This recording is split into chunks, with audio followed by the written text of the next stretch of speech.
Amém. Profeta da casa, ele vai estar ministrando hoje a palavra, né?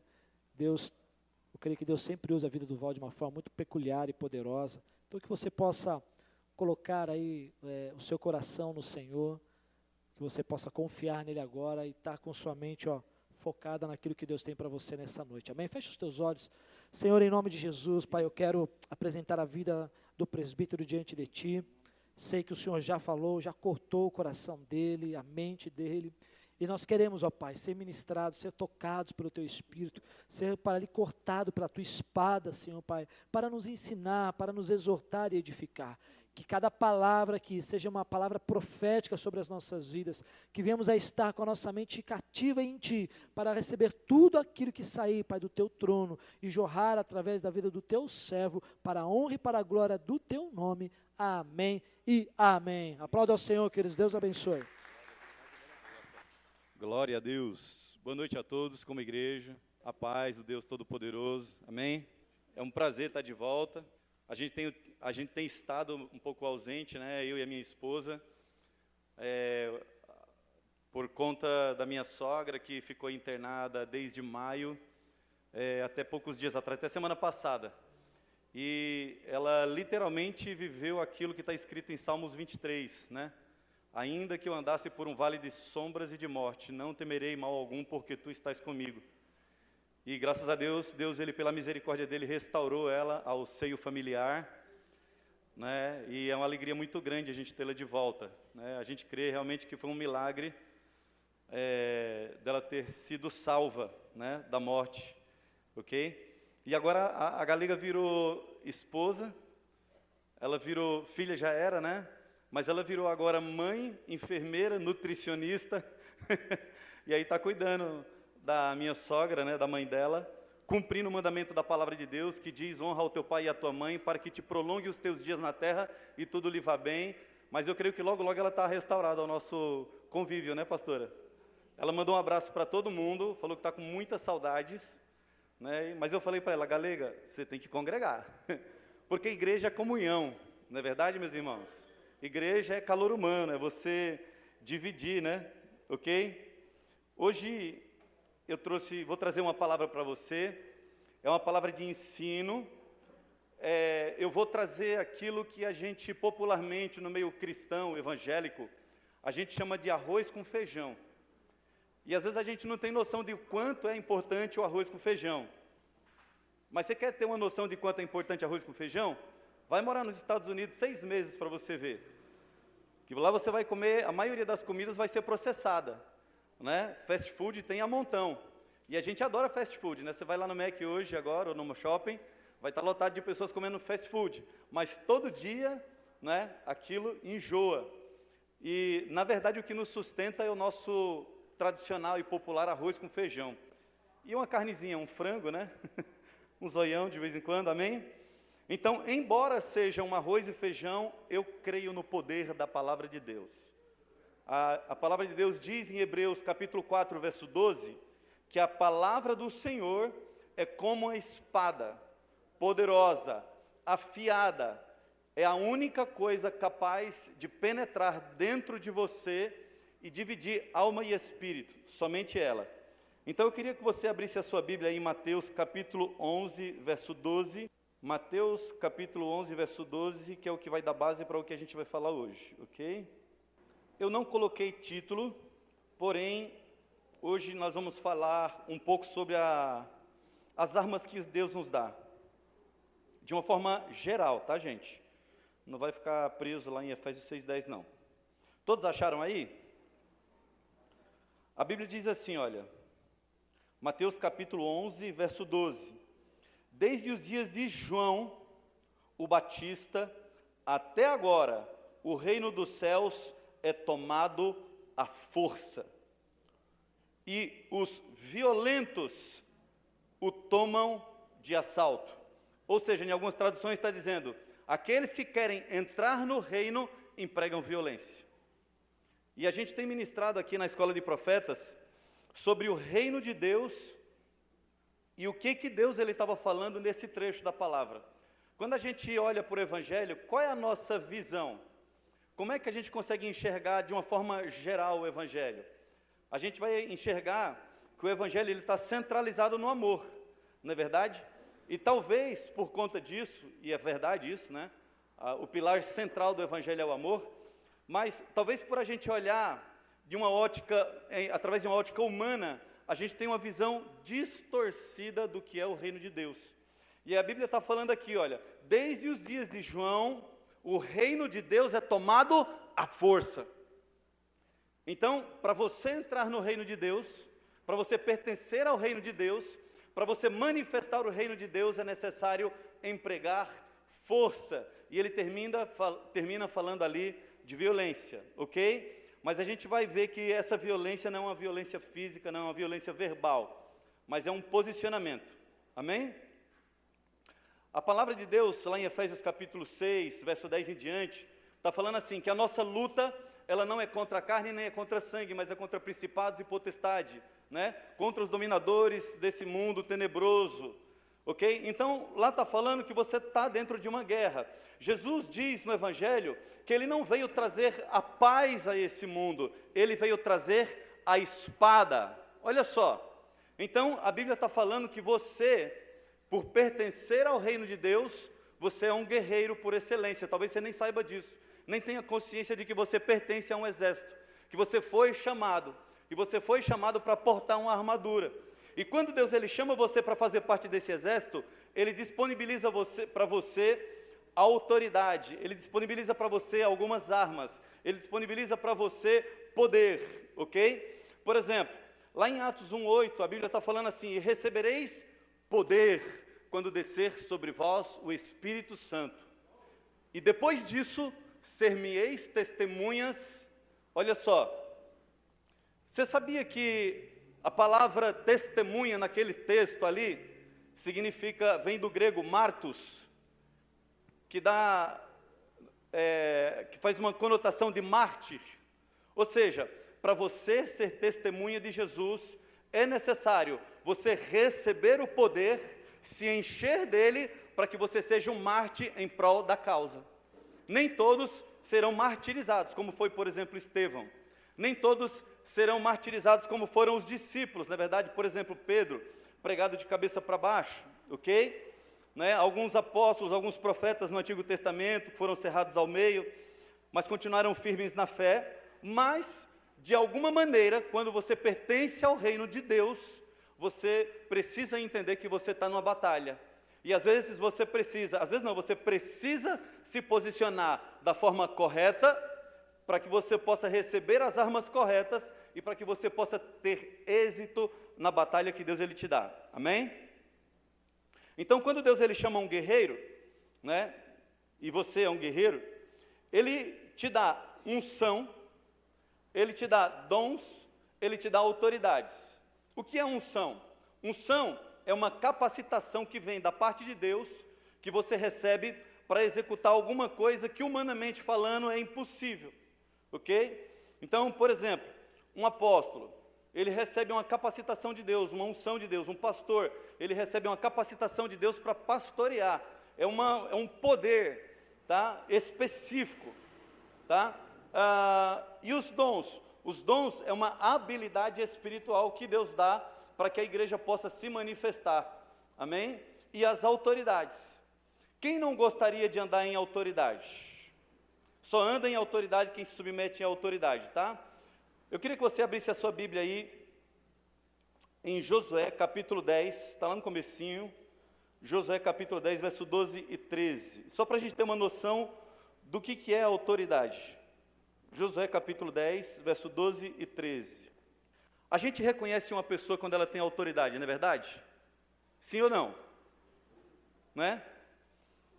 Existem pessoas que, quando ela está defendendo, falando um determinado assunto, e ela é autoridade sobre aquilo ali, você reconhece na hora.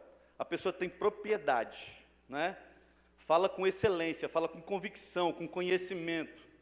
E quando você se torna um guerreiro de Deus, você precisa ser uma autoridade, exercer o poder que há no reino de Deus.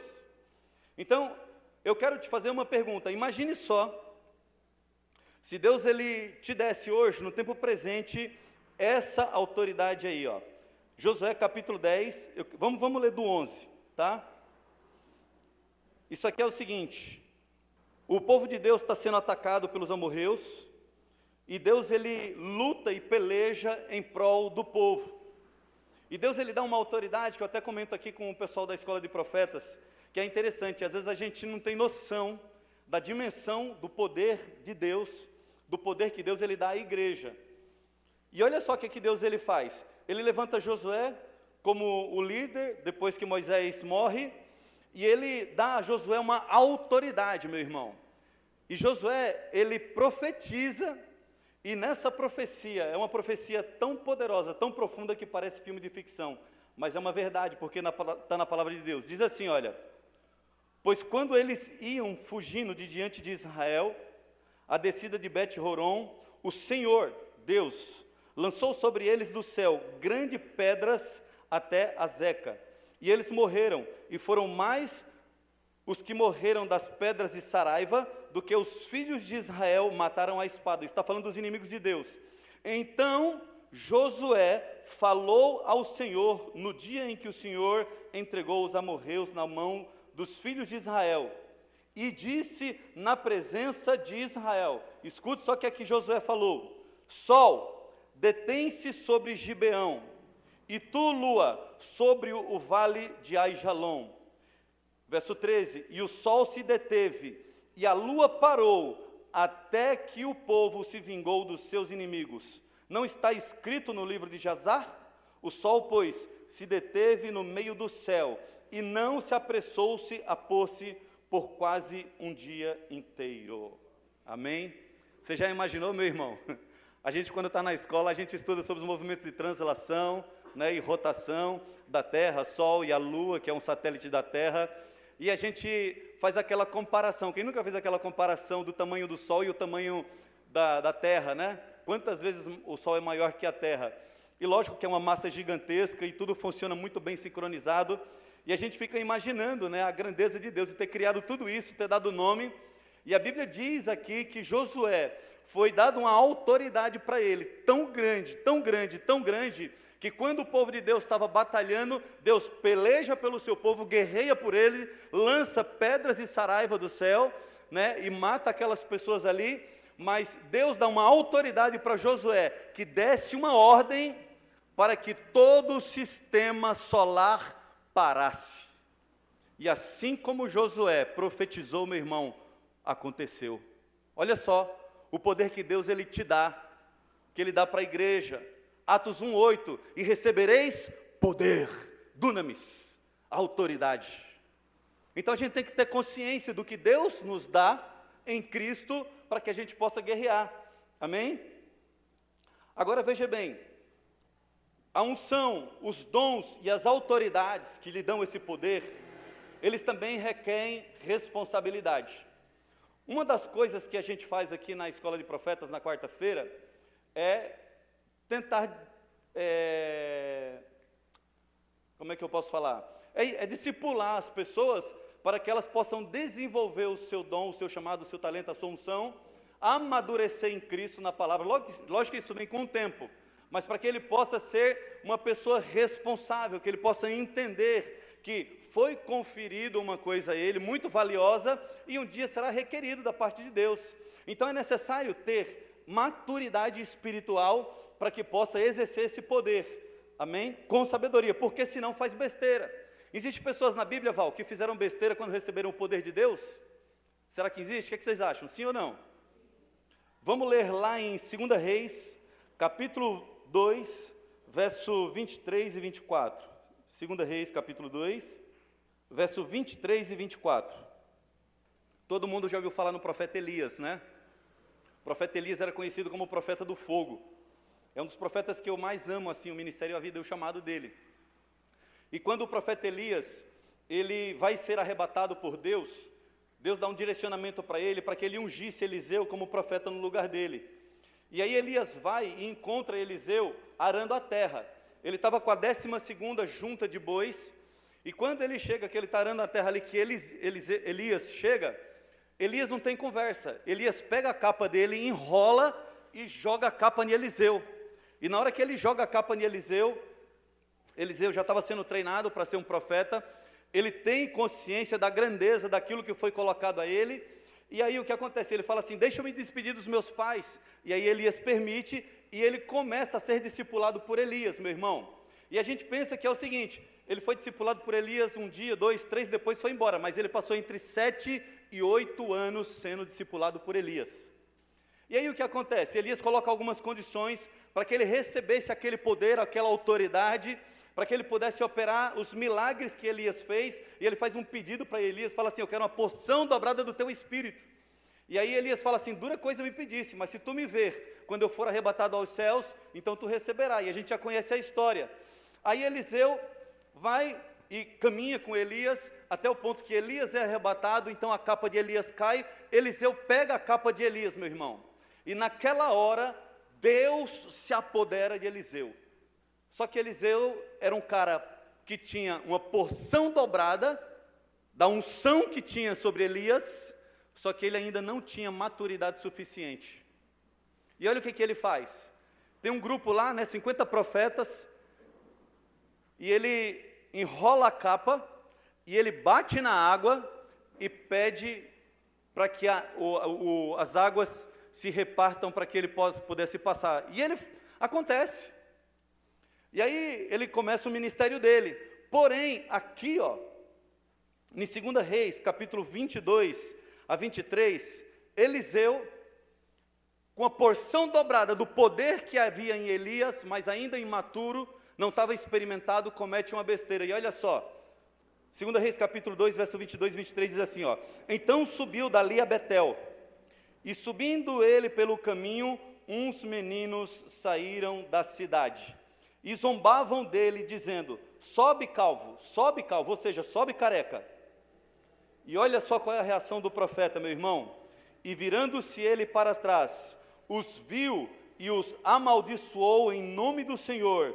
Então 2 ursas saíram do bosque e despedaçaram 42 daqueles meninos.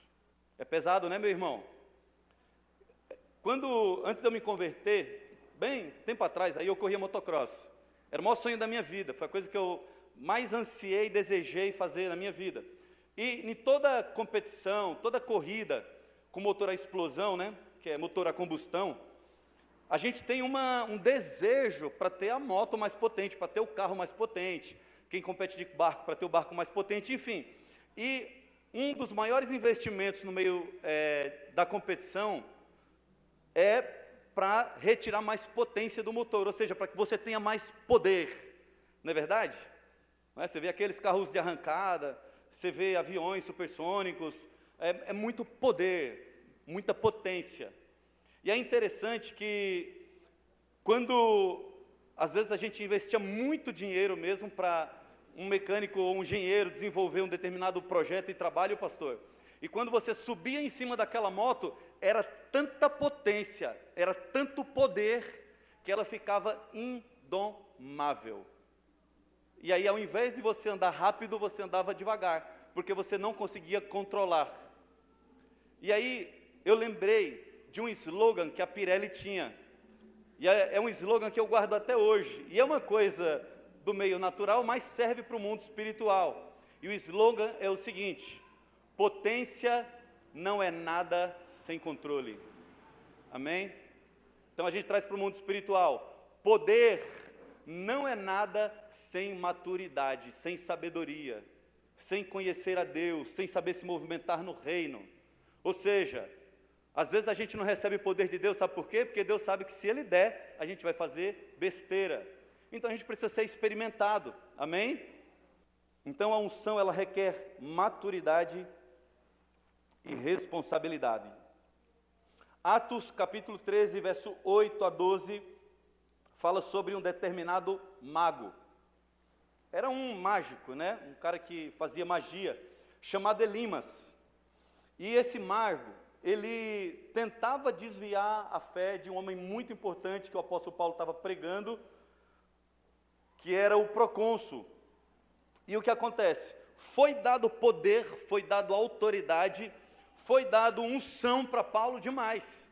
E Paulo faz uma oração aqui, que no primeiro ponto de vista, quando você olha, parece até que é imaturidade, parece até que é crueldade, parece até que é maldade. Por quê? Porque esse Elimas, ele estava distorcendo tudo aquilo que Paulo pregava. E o procônsul era um homem importante, Paulo queria ganhá-lo para Jesus. E o que acontece? Quando Paulo olha para aquela situação, ele enxerga e vê que aquilo era um impedimento ao evangelho, meu irmão. E ele, cheio do poder e da autoridade de Deus, ele dá uma ordem para que aquele mago ficasse cego. E ele fica cego. Olha só o poder de Deus. Se você ler lá em Atos capítulo 13, verso 8 a 12, você vai ver que isso tinha um propósito. Parece maldade, parece imaturidade, mas não é. Isso tinha um propósito para que o procônsul cresce. Então, é necessário ter sabedoria, conhecimento e ser experimentado. Amém? Então, para isso, meu irmão, lógico que você precisa submeter-se às autoridades, você precisa estudar teologia, você precisa ter uma vida consagrada a Deus, você precisa ter uma vida de devoção, mas eu vou voltar para os 3 pilares principais, porque são vários pilares, tá? A vida cristã, ela está fundamentada, a vida cristã não, como é que eu posso falar? É a sua disciplina de vida cristã, ela tem muito mais de 3 pilares, tá? Ela tem, por exemplo, a adoração, que foi o que a gente fez aqui, né? Tem a solitude. Quem pratica solitude, gente? Quem pratica solitude? Quem sabe o que é solitude? Solitude é diferente de solidão. Solidão é aquela pessoa que às vezes até princípio de depressão, né, pastor? A pessoa começa a se isolar, quer ficar sozinha, luz apagada, não quer falar com ninguém, se isola das pessoas. Solidão, tá? Dependendo dos casos, é uma coisa ruim, dependendo do caso. Mas solitude não, solitude é você passar tempo a sós com Deus. É muito bom você congregar, é muito bom você estar na presença de Deus, sentir a presença como foi no louvor aqui, né? Coisa maravilhosa, gostosa. A minha vontade, eu falo para os meninos aqui na Escola de Profetas, mas para não escandalizar vocês, eu não faço muitas vezes a minha vontade. Mas a minha vontade, gente, é de sair correndo, gritando, se jogar aqui no altar, cair no chão, pular cambalhota, dar rabo de arraia, sabe? Dar grito. No começo da minha fé, pastora, o pessoal tinha medo de mim, tinha medo mesmo. Eu ficava lá no fundão da igreja, tá, gente? E o fundão da igreja era o mais crente, era o mais convertido. Era aquela galera que fritava por Jesus. E na hora que começava a presença de Deus assim, a gente não se aguentava, e a gente começava a gritar, começava a dar grito: Jesus, eu te amo. Falei para os meninos, eu bem novo convertido, uma vez minha irmã mandou comprar pão, eu morava lá no Ninho Verde, e aí só tinha pão lá no mercadinho da Marialva, né, que conhece a Vila Rosina lá, sabe que tem que descer uma descidona, subir lá a Vila Rosina, né? E aí eu veio no meu coração aquela vontade de dar um grito, falar assim: Jesus, eu te amo, e mandar beijo para ele. Aí eu cheguei, rapaz, a rua lotada de gente, eu dei um grito: Jesus, eu te amo. Aí o povo parou, todo mundo assim. É engraçado, né? Parece que você chamou o pior palavrão do mundo. Aí eu vi que todo mundo ficou espantado, eu fiquei meio assustado também, mas eu falei: vou falar de novo: Jesus, eu te amo. E eu fui, meu irmão, da minha casa até o mercado falando: Jesus, eu te amo. Sabe o que eu ganhei? A fama de maluco. Falei: sabe o boxeador? Você endoidou, rapaz. Foi na igreja, fizeram lavagem cerebral no cara. Não, irmão, é que eu estou apaixonado por aquele que me salvou, né? Tem coisa melhor do que você estar na presença dele, estar adorando ele aqui, né? Então, tem a solidão, mas tem a solitude é passar tempo a sós com ele. Então, como é que eu pratico minha solitude? É um dos pilares, tá? Mas eu vou falar de 3 outros aqui. Eu chego em casa, é o meu jeito, viu, meu irmão? De repente, se você fizer do jeito que eu faço, não dá certo. Mas pergunta para Deus: Senhor, como é que o Senhor quer ficar comigo? Em que ambiente, né? Mas eu chego em casa, eu apago todas as luzes, aí eu escuto, coloco um louvor, ligo bem alto mesmo assim, aí eu me deito assim, abro os braços, aí eu falo: Jesus, estou aqui, sou todo teu, estou facinho. Aí ele vem, meu irmão, aí ele vem, daqui a pouco eu estou chorando, daqui a pouco eu estou gritando. Os vizinhos da esquerda e da direita nem ligam mais, mas no começo eles ligaram para a dona da casa, né, que é a Jô, falaram assim, Jô, tá tudo bem aí com esse moço? Né? Mas daqui a pouco, gente, dá meia hora, 40 minutos, 1 hora, eu tô lá chorando, chapado, sentindo a presença de Deus, sabe, cheio da presença, da unção, do poder, e aí todo aquele peso, toda aquela carga, porque a nossa vida, ela não traz carga para a gente? Traz ou não traz? Não é isso? As lutas, né, você vê, a Nani, ainda minha esposa, e é só um dos exemplos, né, que a gente vê aí nesse tempo de pandemia, o desemprego, sabe, a preocupação para você trazer a comida do dia a dia, criar seus filhos e fazer tanta coisa. E aí o que acontece? Quando a unção vem, quando Jesus vem, meu irmão, quando ele entra, a palavra de Deus diz que a unção, ela despedaça o jugo. Aquilo se torna leve, né? Então a gente precisa ter solitude, ficar tempos a sós com Deus, tá bom? Mas eu quero falar rapidinho aqui de 3 pilares, esse é o arroz e feijão, ó, oração, jejum e palavra, tá bom?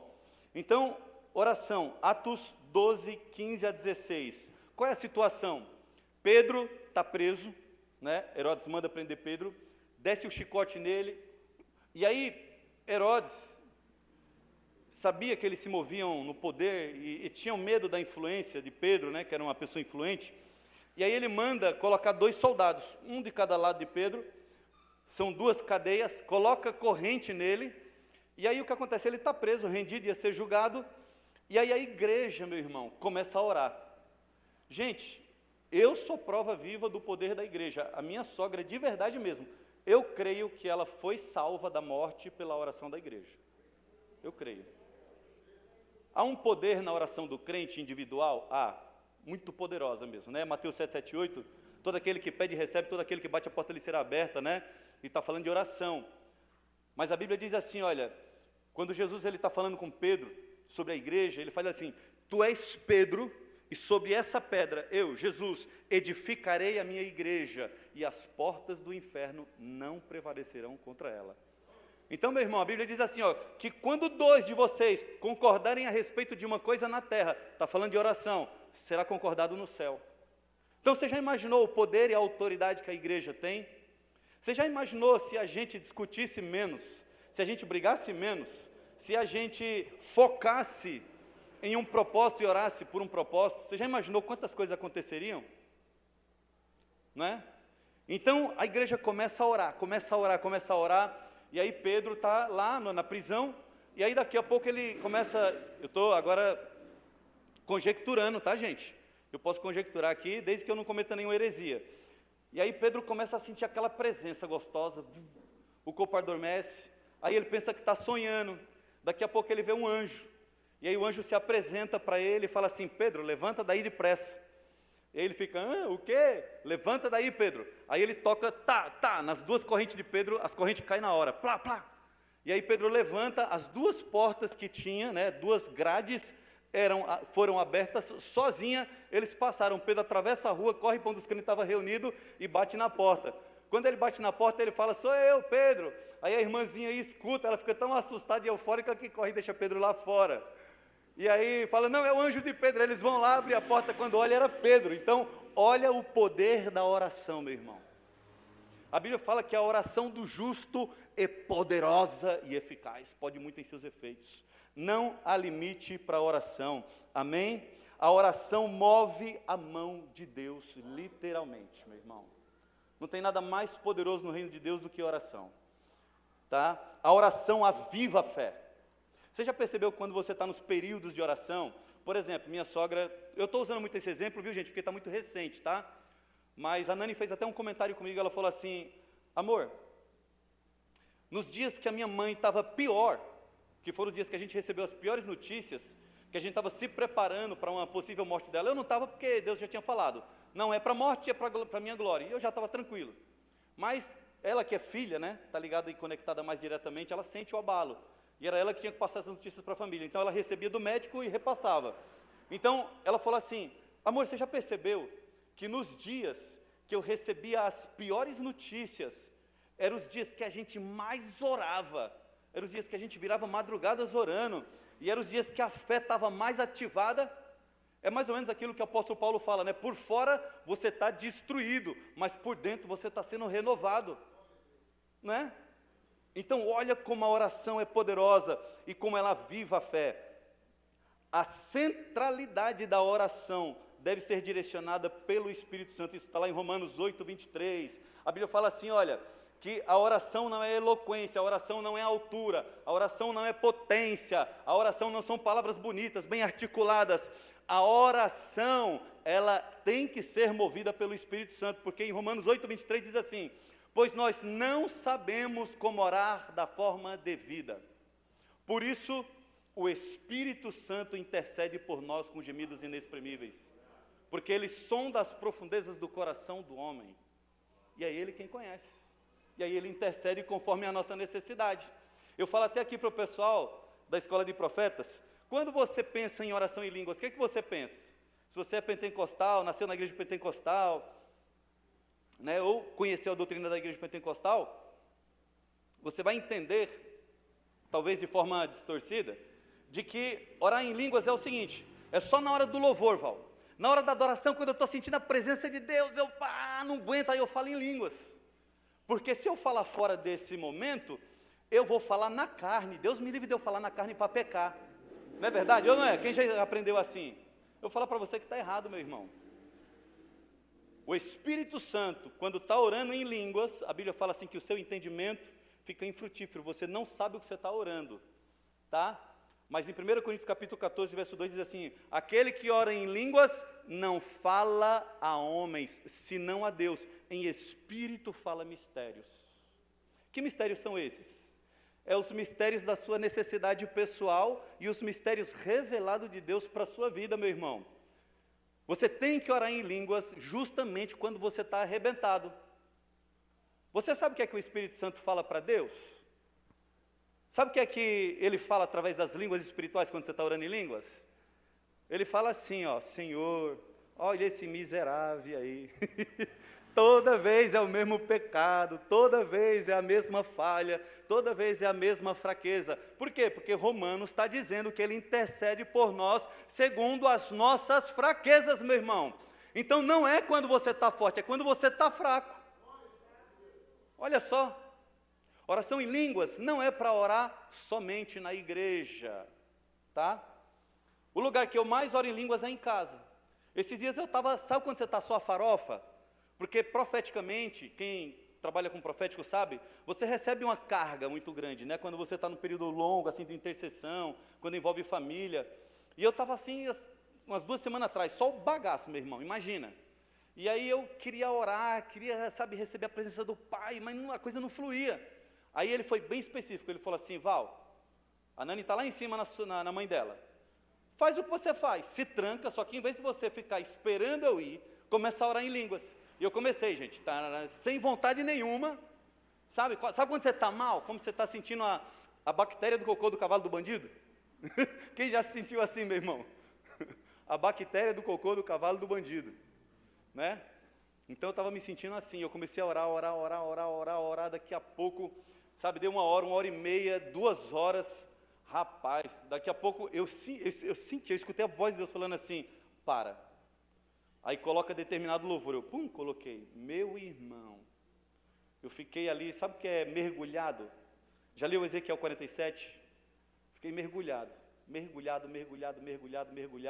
e ali fiquei até altas horas da noite.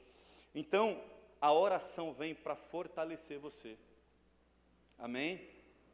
1 Tessalonicenses 5,17 dá uma ordenança, quem é da intercessão aí conhece esse trecho, né Com? Orai sem cessar.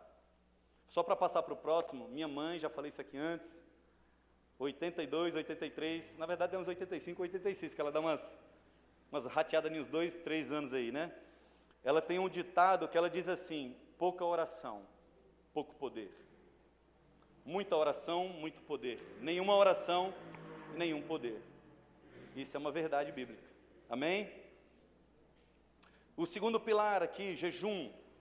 Meus irmãos, eu sei que em uma sociedade tão consumista que a gente vive, inclusive, esses dias eu estava vendo muito sobre nutrição, e não sei se você consegue perceber que a indústria alimentícia, ela tem um slogan, né? E isso é repassado até para os meios de ensino. Por exemplo, segundo alguns nutricionistas, o que eles falam? Eles falam que você tem que comer de 3 em 3 horas. Quantas horas tem um dia? Quantas horas você permanece acordado? Está entendendo? Então, veja que nós somos impulsionados a consumir, a comer, principalmente coisas industrializadas, que aí destrói com a gente, né? Mas o fato é que a gente gosta de comer. E o jejum, meu irmão, é uma arma tão poderosa, olha só, o jejum, lá em Marcos, capítulo, não estou lendo os trechos, tá, gente, para a gente correr, porque senão vai ficar muito extenso aqui, tá? Mas se você quiser marcar aí, depois eu vou colocar lá no Face da igreja, lá esse esboço, tá? Marcos capítulo 2, verso 18 a 22, fala sobre um dos propósitos maiores do jejum. Um dos maiores propósitos do jejum é aumentar a sua percepção, sensibilidade ao mundo espiritual, principalmente a pessoa de Cristo. Ok? O que foi que a gente veio fazer aqui na igreja? Adorar a Jesus, sim, aquele que vive para todo sempre. Você percebeu que o culto, ele é bem eclético? O louvor é o mesmo, né? Todo mundo está escutando o mesmo louvor. Agora, cada pessoa responde a Deus de uma forma diferente. Eu estou ali, eu gosto muito de fechar os olhos, né, para me concentrar, tá, aquela coisa toda. Mas eu escuto, às vezes um dá um grito, outro fala em línguas, não é verdade? Outro grita de outro jeito, e outro, né, cada um, outro levanta os braços quando você está com as mãos. Entende? Então, cada pessoa expressa adoração a Deus de uma maneira específica. E eu sei que isso está muito ligado à nossa personalidade, não é verdade? As nossas características, está entendendo? Pessoais. Tem pessoas que são mais retraídas, tem pessoas que já são mais extravagantes. Mas também está ligado ao nível de percepção e sensibilidade que você tem à pessoa de Cristo. Porque ele não veio aqui? Veio ou não veio? Veio. Eu senti a presença dele, meu irmão. Chorei pra caramba ali. Falei, ô Jeová, desse jeito tu me mata. Né? É gostoso demais. Então, Marcos 2, verso 18 a 22, é aquele trecho onde os discípulos de João questionam, aliás, os fariseus questionam porque os discípulos de João jejuam e os discípulos de Jesus não jejuavam.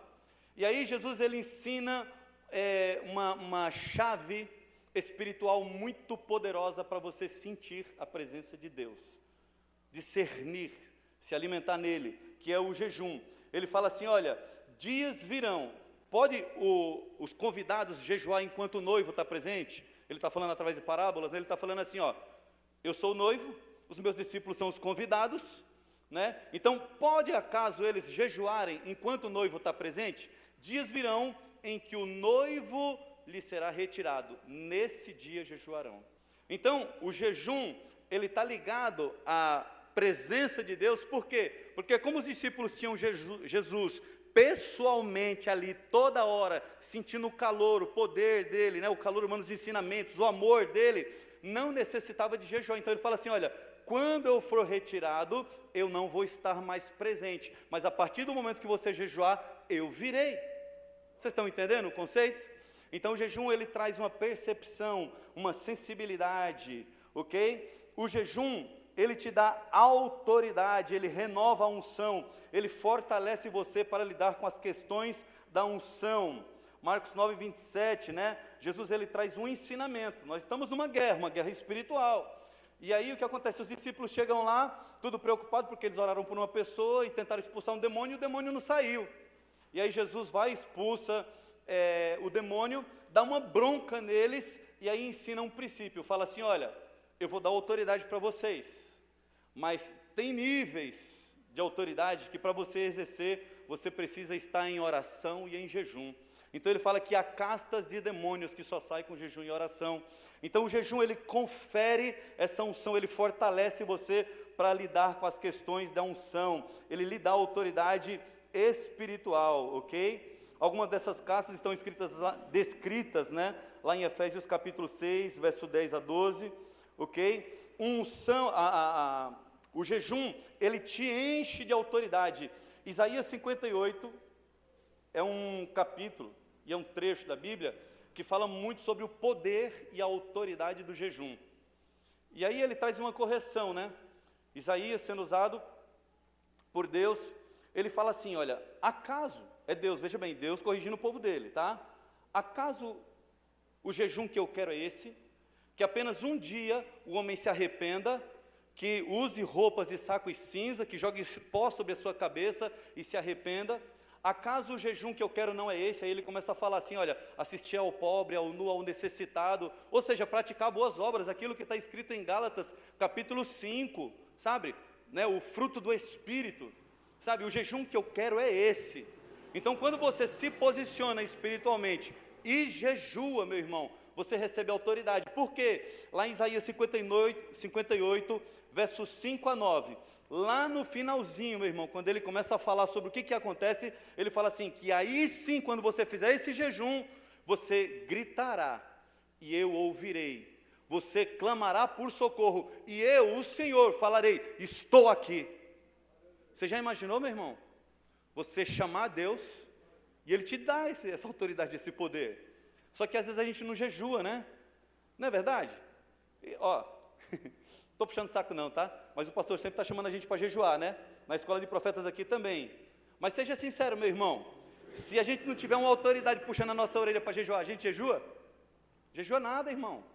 A gente passa 2 meses, 3 meses, e aí a gente vem para a igreja, aquilo começa a ser um fardo cansativo, sabe?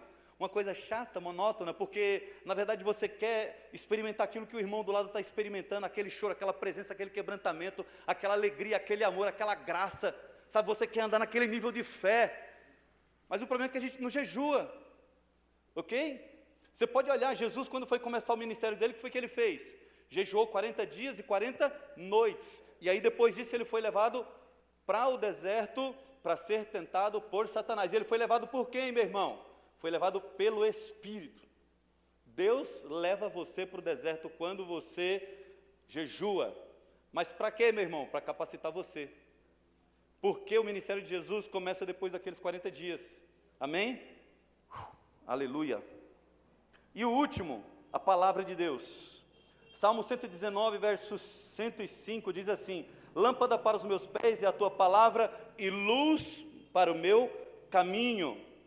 Então, quando a gente recorre à palavra, come, se alimenta, estuda, medita profundamente na palavra, ela se torna luz para a nossa vida. E no mundo, gente, eu escutei um comentário de um cara na internet, no YouTube, aí eu achei até legal o comentário. Aí eu falei assim, eu vou salvar o canal dele, que depois eu quero ver qual é a opinião dele sobre outros temas da Bíblia, né? Porque aquele que ele tinha falado especificamente eu achei legal. Rapaz, aí quando foi hoje eu fui olhar, mas o cara fala tanta besteira, mas tanta asneira no mundo, que eu já deletei na hora e já dei um dislike, né, para não aparecer mais aquele tipo de postagem. Por que eu estou falando isso? Porque hoje, em um mundo onde cada pessoa tem a sua opinião pessoal a respeito da palavra de Deus, meu irmão, você precisa ter contato com essa palavra, você precisa comer dessa palavra, você precisa ter revelação do Espírito Santo dessa palavra, sabe, para você não ser enganado, entendeu? Então, lâmpada para os meus pés é a tua palavra e luz para o meu caminho. Olha só, em 2 Timóteo, capítulo 2, verso 15, a Bíblia fala assim, procura apresentar-se a Deus como obreiro que não tem do que se envergonhar e que maneja bem a palavra da verdade. Olha só, o que a Bíblia fala sobre a armadura de Deus? Fala que aquele soldado que tem uma armadura, ele tem uma espada, sim? E a espada, ela é usada justamente para golpear o inimigo. E o que a espada é ali? A Bíblia fala que a espada de Deus, a espada do Espírito é a palavra de Deus. O Espírito Santo, meu irmão, se você buscar só jejuar, orar, e se você não tiver a palavra de Deus, você não tem combustível, você não tem estrutura, você não tem substância, você não tem como atacar. Você quer ver uma coisa? Você está sendo atacado. Seja espiritualmente, seja verbalmente, seja a sua moral, seja qualquer coisa. Como é que você faz? Você tem que orar a palavra. Você já deu uma passeada lá em Salmo 35 ou não? Marca aí, Salmo 35. Quando você estiver sendo injustiçado, meu irmão, mas veja que ali tem alguns conceitos ali, você tem que estar alinhado com a palavra de Deus. Mas você tem Salmo 35, Senhor, sabe, ali é um salmo para que Deus ele defenda você dos inimigos. E está na palavra, meu irmão. A espada do Espírito é a palavra de Deus. Amém? Então, procura apresentar-se a Deus como obreiro que não tem que se envergonhar, que maneja bem a palavra da verdade. Então a gente tem que manejar bem a palavra da verdade. Como é que você maneja bem? Quando você estuda, quando você se alimenta. Amém? Olha só, ao mesmo tempo que a internet hoje, através dos canais de comunicação, né, YouTube, Instagram, Facebook e por aí vai, é uma coisa boa, ela também pode despertar na gente uma coisa ruim, que é a preguiça espiritual de ler. Você sabe o que acontece quando você lê? Quando você está na frente de uma televisão, recebendo informação, você está passivo, tá bom? Então você está vulnerável, você está recebendo todo tipo de informação. Quando você está lendo, principalmente a Bíblia, tá? Em você, o córtex frontal, ele é ativado. E ele é responsável por convicção, identidade, análise e discernimento, imaginação e a formação de opiniões. Ou seja, quando você está lendo a palavra, você está sendo formado e moldado por ela. Quando a gente deixa na mão de terceiros, meu irmão, é bom? Mas não deixar 100%. É bom você tirar seu tempo com Deus, estudar a palavra, comer a palavra. Eu não vou falar nomes aqui, mas na escola de profetas tem meninos aqui, bem novo mesmo, que eu acho maravilhoso quando eles chegam para mim e falam assim, Val, eu estava lendo determinado trecho da Bíblia, sabe, e são trechos, gente, assim, sabe, que você vê que despertou alguma coisa nele, né, ele quer saber sobre aquilo ali, se tem coerência com o que ele está pensando, e eu fico olhando assim, essa pessoa vai longe, porque tudo que ele vai tomar de decisão na vida, ele vai lá para um trecho que ele leu, que aquilo fritou no coração dele, ele vem perguntar, Val, o que você acha disso aqui? Mas eu fico muito alegre, gente, porque a palavra faz toda a diferença, amém? Então a gente precisa orar, a gente precisa jejuar, e a gente precisa meditar no poder da palavra de Deus.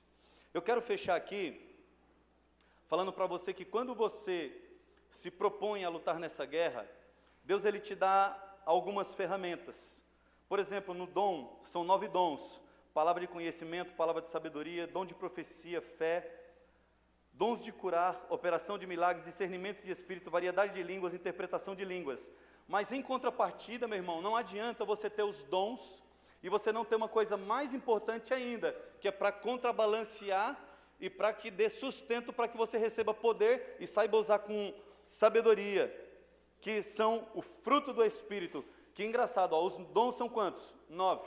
E quantos frutos do Espírito? Aliás, é o fruto do Espírito, né? E eu costumo comparar a uma mexerica. A mexerica é uma fruta, não é isso? Mas quando você abre ela, o que ela tem? Ela tem os gomos, não é isso? Então entenda o fruto do Espírito como um fruto que contém todas essas qualidades aqui. E quantas são? São 9. Gálatas 5, 22 e 23 diz assim, que o fruto do Espírito é amor, gozo, paz, longanimidade, bondade, fidelidade, mansidão e domínio próprio. E contra essas coisas não há lei. Amém? Mas eu quero fechar aqui, meu irmão, com um trecho absurdamente poderoso e violento. Eu queria que você abrisse a sua Bíblia aí em 1 Coríntios capítulo 13. Não existe coisa mais poderosa do que essa arma que eu vou dar para você aqui agora. Essa arma, ela destrói toda e qualquer fortaleza. Ela derruba toda e qualquer resistência. Ela lança por terra todo e qualquer gigante. Abre sua Bíblia aí em 1 Coríntios capítulo 13. A gente vai ler do 1 até o 7. Mas antes disso, deixa eu compartilhar uma experiência com vocês. Eu estava hoje na minha casa, e eu gosto sempre de tirar um tempo sozinho ali para meditar na palavra. E aí eu estava saindo para ir para a casa da minha sogra almoçar. Aí, o que aconteceu? A filha da minha vizinha, ela namora com um rapaz, é um rapaz 100%, gente boa, muito inteligente, mas é um cara assim, muito inteligente, estudou demais, sabe? É um cara assim, muito versado em várias ciências. É um cara que tem argumentação para tudo, tem resposta para tudo, sabe? Ele debate toda e qualquer argumentação bíblica, é um cara muito bem articulado, é um amor de pessoa, mas é um cara muito bem articulado. E é um cara que eu trato ele bem, ele me trata bem, a gente convive em comunhão, em harmonia, mas sem se agredir, sem se ofender um ao outro. Mas ele criou uma certa resistência ao Evangelho, porque algumas pessoas chegaram até ele e tentaram evangelizá-lo e acabaram agredindo essa pessoa. E eu estava saindo de casa hoje, aí estava ele, a noiva dele, né, que ele vai casar, que é a filha da minha vizinha, e estava também outro casal. E a gente começou a conversar, começamos a conversar sobre política, começamos a conversar sobre vacina, sobre economia, sobre um monte de coisas. E aí começamos a conversar a respeito do mundo, e como o mundo está, e para onde o mundo está caminhando. E aí eu cheguei para eles e falei assim, olha gente, eu não poderia terminar de outra maneira, senão afunilando para a palavra de Deus, porque é o que eu creio. E aí comecei a falar para eles do plano de Deus, né, da situação da humanidade, da necessidade da humanidade conhecer a Cristo e entregar a vida a Ele. E foi tão gostoso, porque foi tão espontâneo, e eu comecei a falar do amor de Deus. E aí uma pessoa chegou, me interrompeu na hora e falou assim, não, mas tem o juízo de Deus, o juízo eterno, o fogo do inferno. Eu falei assim, tem, mas agora eu quero falar do amor de Deus. E aí eu comecei a falar do amor de Deus para aquele menino. Ele tem, dessa altura, o cara é um monstro assim, puxa ferro, aqueles caras, sabe, enorme mesmo. E aí ele começou a chorar, meu irmão. As lágrimas começaram a cair, e eu comecei a expor o amor de Deus para ele. Daqui a pouco a noiva dele começou a chorar, daqui a pouco o outro casal lá dentro começou a chorar, daqui a pouco a outra moça que chegou começou a chorar. Então, não há arma mais poderosa do que o amor de Deus. Sabe por quê, meu irmão? A necessidade primária do ser humano, a maior necessidade do ser humano é o amor. Eu vi uma cena que eu postei lá no Facebook, e eu fiz até um comentário, e eu vou fechar já e vou ler esse trecho aqui para a gente orar e pedir para que Deus ele venha nos encher. Mergulhar-nos no amor dele. Essa cena é o seguinte, é um rapaz lá na Índia, que cuidava de elefantes. Não sei se alguém acessou meu Facebook, talvez tenha visto é um videozinho bem rápido, deve ter uns 15 segundos.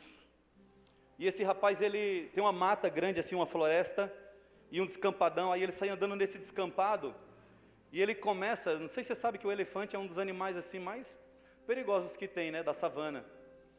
E ele começa a dar um grito. Ele grita. Eu não vou imitar o grito dele, porque é um grito fino. E aí daqui a pouco, um silêncio. Aí ele grita de novo. Quando ele grita de novo, aí um grito responde lá da floresta. Aí ele grita de novo, aí outro grito. Daqui a pouco 2, 3, 4, 5 gritos. E aí daqui a pouco, gente, sai uma manada de elefante para cima dele, aqueles monstros enormes assim, e chega a tremer o chão. E quando chegam perto dele, aqueles elefantes envolvem ele e começam a fazer carinho nele. Aquele homem era o tratador desses elefantes. Aquele homem semeou por muito tempo amor na vida desses animais. E até um animal que tem um instinto, né, selvagem, ele se rende ao amor. Quanto mais o ser humano. Então a necessidade primária do ser humano é amor. A necessidade primária é amor. Eu queria que você lesse comigo aqui. Eu vou ler última parte do último versículo do 12, pular para o 13, diz assim: Posso agora mostrar-lhes um caminho ainda mais excelente. É o apóstolo Paulo falando. Ainda que eu fale a língua dos anjos e dos homens, se não tiver amor, serei como o sino que ressoa ou como o prato que retine. Ainda que eu tenha o dom de profecia e saiba todos os mistérios e todo conhecimento, e tenha uma fé capaz de mover montanhas, se não tiver amor, nada serei. Ainda que eu dê aos pobres tudo que eu possuo, e entregue o meu corpo para ser queimado, se eu não tiver amor, nada disso me valerá. O amor é paciente, o amor é bondoso, não se inveja, não se vangloria, não se orgulha, não maltrata, não procura seus interesses, não se ira facilmente, não guarda rancor. O amor não se alegra com a injustiça, mas se alegra com a verdade. Tudo sofre, tudo crê, tudo espera e tudo suporta.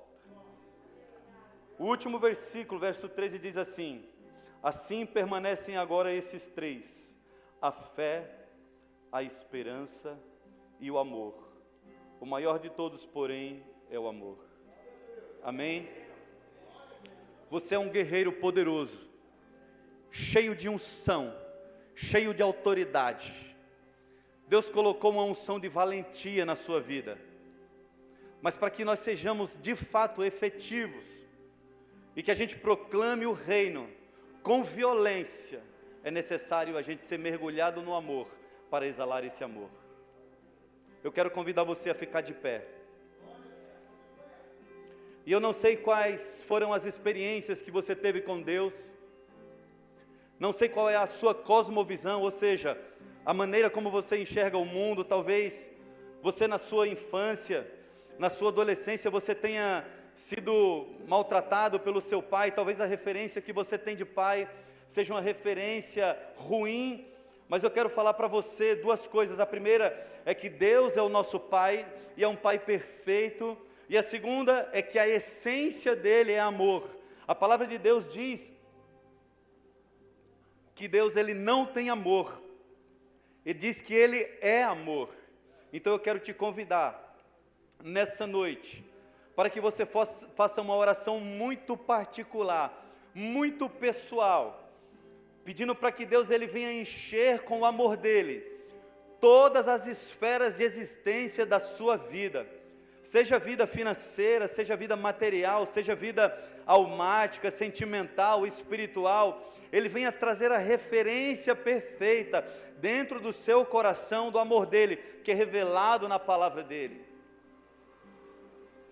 Queria que você fechasse os seus olhos nessa noite, colocasse o seu coração diante do altar do Senhor. Pai, é no nome de Jesus que nós colocamos diante do teu altar a nossa vida, Senhor Deus. Quando o Senhor diz que nós somos guerreiros, o que eu posso enxergar é o dia em que o Senhor chamou Gideão, meu Pai, e ele estava malhando o trigo, Senhor Deus, malhando o trigo, Senhor Deus, num lagar de vinho, Senhor Deus, escondido, porque os inimigos do povo do Senhor estavam roubando, saqueando eles. E quando o Senhor se apresenta para Gideão, o Senhor diz assim: Deus é contigo, poderoso guerreiro. E ele olha para as condições dele, Senhor Deus, e ele com as pernas trêmulas, e ele não acredita, e ele diz: eu, um poderoso guerreiro. E o Senhor diz: sim, o Senhor é contigo, poderoso guerreiro. Pai, é no nome de Jesus que nós colocamos diante do teu altar a nossa vida, o nosso coração, os nossos pensamentos, as nossas palavras. Sabemos que o Senhor nos deu autoridade, nos deu unção, nos deu, Senhor Deus, dons, nos deu habilidades, Pai, para exercer e manifestar o teu reino aqui na terra, orando pelas pessoas, pregando o evangelho, estabelecendo princípios, levando, Senhor Deus, a revelação da tua verdade para aqueles que não sabem, não conhecem, não a têm ainda, Senhor. Sabemos que o Senhor nos deu uma armadura, está lá escrito em Efésios 6 em diante, 10 em diante, fala dessa armadura. Sabemos que o Senhor tem nos dado armas espirituais. A tua palavra diz lá em 1 Coríntios capítulo 10, Senhor Deus, que as nossas armas não são carnais, ao contrário, são poderosas em Deus, Senhor Deus. E nós temos muitas armas, Senhor Deus, e temos uma armadura, mas nós precisamos, Senhor Deus, daquilo que é o mais poderoso, Senhor, no teu reino, que é o teu amor, que é a tua graça, porque é pelo teu amor que nós somos sarados e alcançados, é pelo teu amor, Senhor Deus, que as nossas feridas são curadas, Pai. Por isso, em nome de Jesus, nós colocamos diante do teu altar o nosso coração, a nossa vida, nessa noite, Senhor Deus. Se há alguma ferida aqui no coração, meu Pai, Se há alguma dor, Senhor Deus, no coração das pessoas aqui, que elas sejam saradas em nome de Jesus, que o teu amor venha invadir o coração da tua igreja, que a tua essência, papai, possa ser, Senhor, exalada na vida de cada um dos teus filhos aqui, Senhor.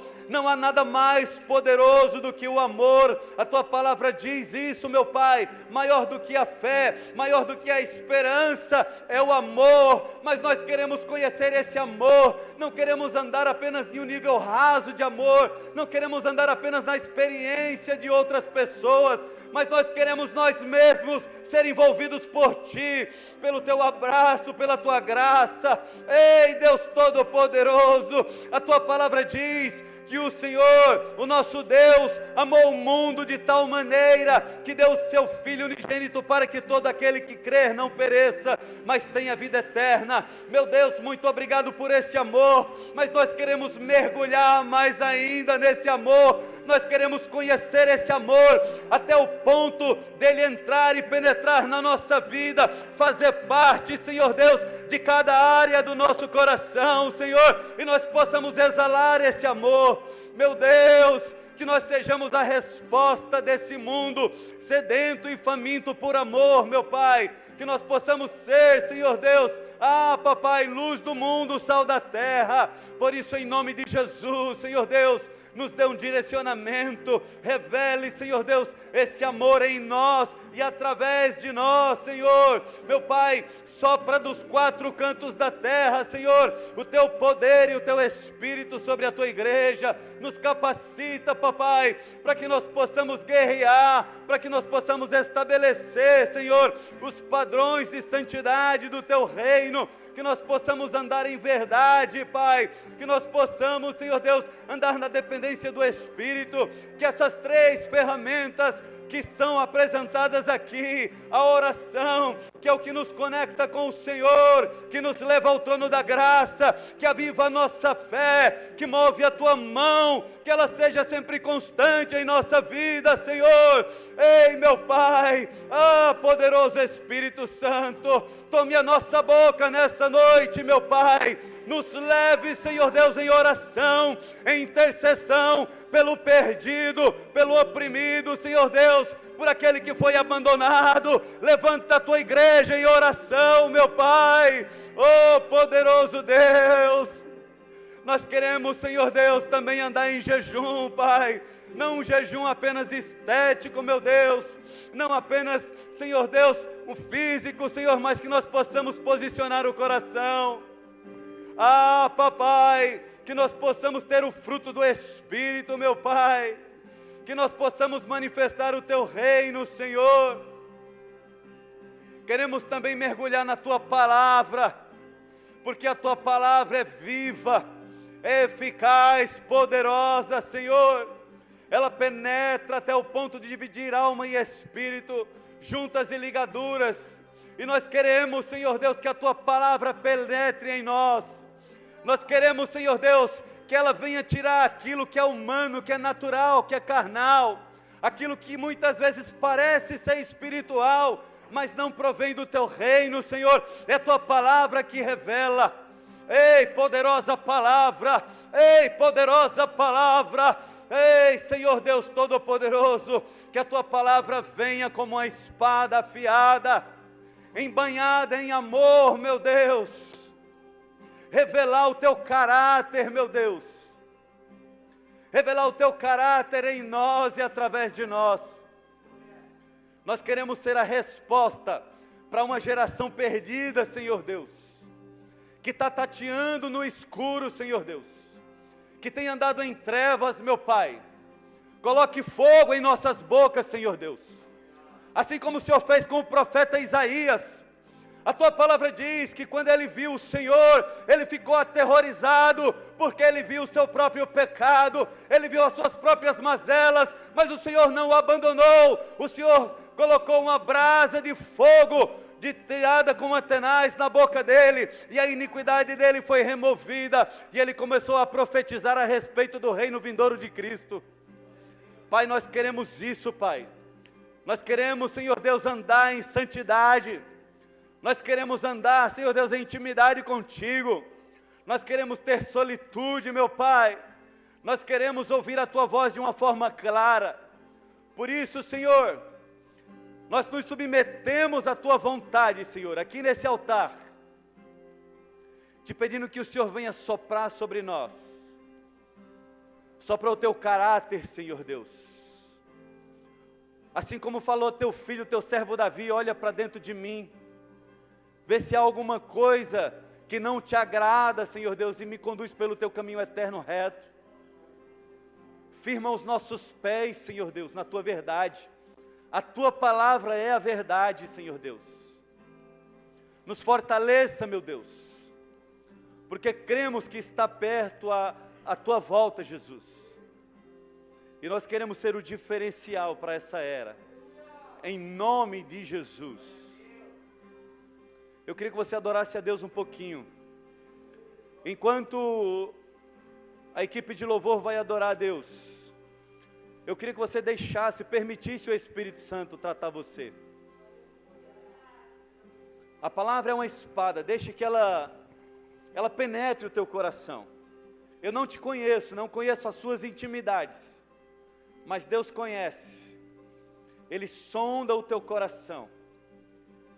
O Espírito Santo sonda o teu coração. Ele conhece todas as tuas fraquezas. E como Ele conhece todas as tuas fraquezas, Ele não te acusa, mas Ele apresenta essas fraquezas diante do Senhor e intercede por você.